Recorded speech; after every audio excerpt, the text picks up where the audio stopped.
This is Dolynny TV, ladies and gentlemen. Good afternoon, and welcome back to another edition of Edmonton Oilers discussion here on the channel today.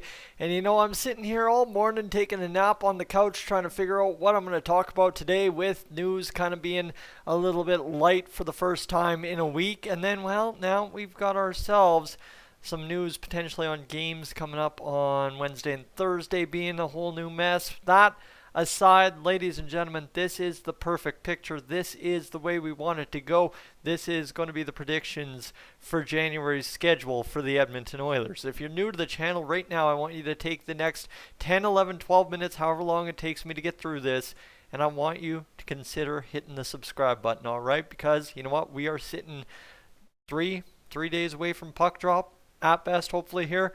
And I'd love to have you along for what's going to be a crazy ride this season. As you already see, if you've been following Twitter today, it's been getting crazy. All right, ladies and gentlemen, let's get to it. The January predictions for this 2021 season. So right off the bottom, what am I trying to say? I don't know. Oilers January schedule predictions you see here on your screen. First thing, I've got the Oilers predicted to go 7-3-1 on the month. Home schedule 5-2-0, and then the away schedule 2-1-1 on that 4-game road trip in the middle of the month. And yes, points wise, that would put us at 15 points in 56 games, this being only 11 of them. 15 points out of 11 games. Not exactly the most perfect scenario, but at the same rate, we are Edmonton Oilers fans, and I'm going to try to at least portray myself as a realist to some degree. All right? That fair? I think that's fair. Let's get back to it. The Vancouver Canucks schedule for us to begin this season is a Wednesday night, Thursday night back-to-back situation in which we are playing both games at home, and it's, against the Canucks, a Wednesday night win. You know what? Straight up predicting the season to start on a win. I don't think I want to start the season on a loss. I think a lot of people would already write off the season as soon as the Oilers lose the opening game. So, therefore, I'm going to give you some hope. I'm going to tell you that I'm hoping we win this game, and I'm predicting at this point, I put it down in a video, that we're going to win this hockey game. However, the next night it's not going to be as good because, as expected, right, is I'm not going to sit here and say that I'm totally comfortable with Mike Smith in net. I do expect him to struggle at times, and considering it will be his first game of the season, I would expect Mike Smith to probably carry the loss if he is Game 2's starter, if Mikko Koskinen doesn't impress Coach Tippett enough to get back-to-back starts to open the season. But then, all of a sudden, we go into Montreal. And Montreal is an intriguing team this year, but I really don't think the Oilers are going to struggle too much, especially if they're starting Carey Price. Ladies and gentlemen, go look up the stats of the Oilers versus Carey Price in Carey Price's career.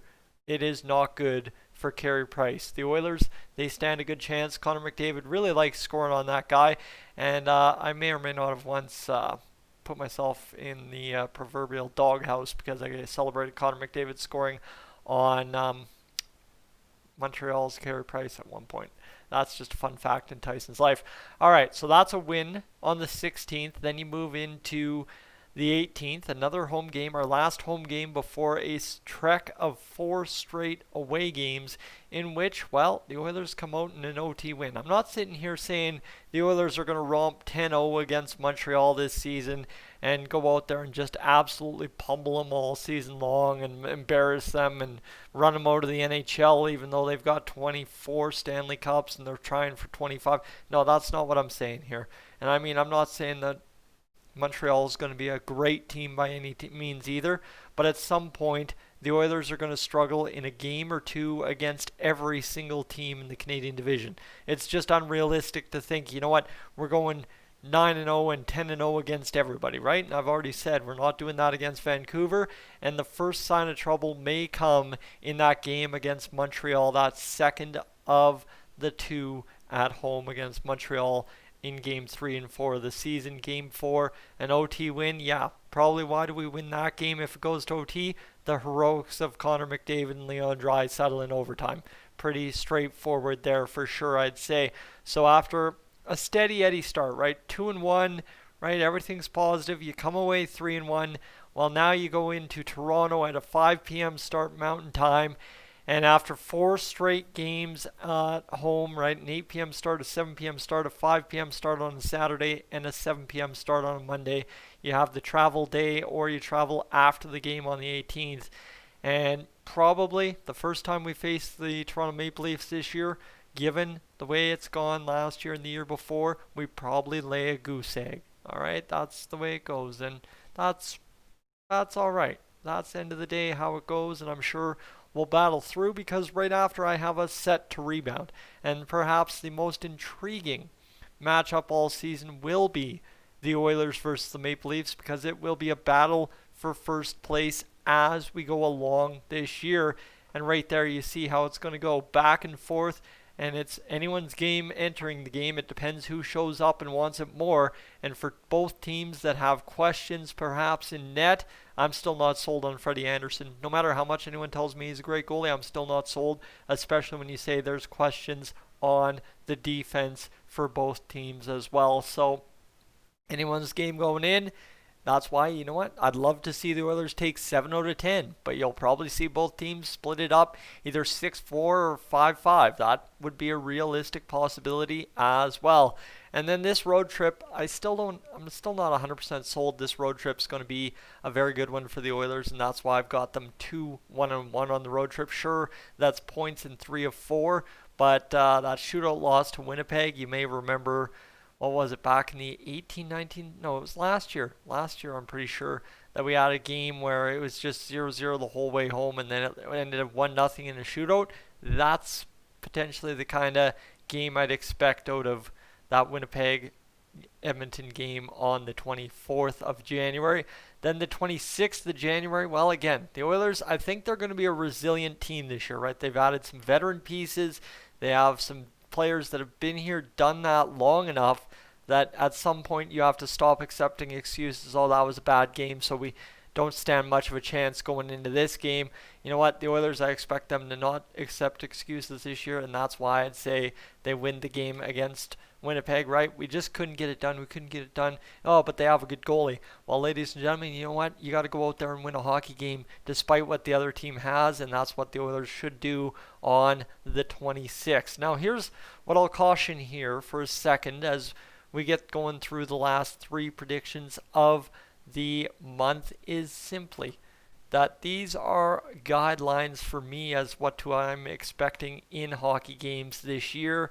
And you know what, 7-3-1, yeah, you know what, great, I'd take that. That's what I'm comfortable with, and that's what I'm hoping for. 7-3-1 in this mess here on the screen, not necessarily what's going to happen, although very possible that it does or doesn't, right? At the end of the day, the Oilers are the Oilers, and they'll either do exactly what you think they'll do, or they'll do exactly what you don't think they'll do. So depends where you're putting your money, I guess you could say, typically when it comes to the Oilers. Now, Toronto on the 28th and Toronto on the 30th. That's a win and an OT win. Again, that Toronto's 30th game. Toronto at 5 p.m. in Edmonton. I am expecting that one to be a doozy. All right, that's now you've had both teams go out there and play about 9-10 games in the season. Both teams ramping up. You're inside the last about 45-46 games of the season, and desperation time will kick in very quickly this year. And that game against Toronto, yeah, you're going to be watching just both teams go out there, grind it out, score it out, and that could be a 7-6 OT win for all I know, or it could be a 2-1 OT win. Depends, like, again, what the problems and what the goaltending does, but my goodness, it could be a fun game, and those last 2 games against the Leafs at the end of January could be a very big time kind of predictor of what the Edmonton Oilers season is going to look like the rest of the way home through February, March, April, and May. And ladies and gentlemen, unfortunately though, you go through 2 high-strung games in those 2 Leafs wins at home, and 31st on a back-to-back. Yeah, you see, I don't have the Oilers doing too well on back-to-backs and stuff this month coming up. I would predict Ottawa Senators, they come in, they surprise us. Tim Stützle might have a good night. Might have a good night. Matt Murray probably sharp on his game. And that's it. That's all she wrote for the Edmonton Oilers in the month of January. A loss there, 7-3-1 on the month, 5-2-0 at home, and then 2-1-1 on the road gives us a total of 15 points in 11 games so far this season. So you want to talk about what that gives you on pace for 56 games. That's about 76 points on the season. So you divvy that up. You go 6 OT losses. That's still about 35 wins on the season for the Oilers. Ladies and gentlemen, I'm Tyson. This is Dolynny TV. Thank you so much for tuning in this afternoon.